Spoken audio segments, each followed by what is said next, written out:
সারা দিনের মধ্যে একবার যদি কৃষ্ণ বলে কাঁদো, ভগবান বলে এ জন্মে কৃপা নাই বা হলো। কি গো, এ জন্মে কীর্তন গাইছি আপনারা শুনছেন, এ জন্মে কৃপা নাই বা হলো, এর পরের জন্মে নাই বা হলো, তার পরের জন্মে কৃপা নাই বা হলো, কিন্তু বিশ্বাস ছাড়লে হবে না।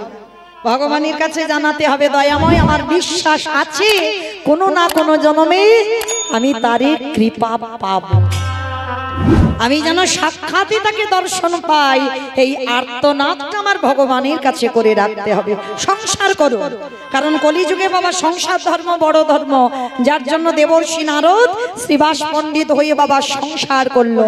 শুধু সংসার নয়, বিয়ে তো করলো, একটা সন্তান হলো যার নাম হলো কৃষ্ণদাস। তাহলে কলিযুগে সংসার করতে হবে। সংসার বাদ দিয়ে তো ভজন করা সোজা, সংসার করে দেখাও।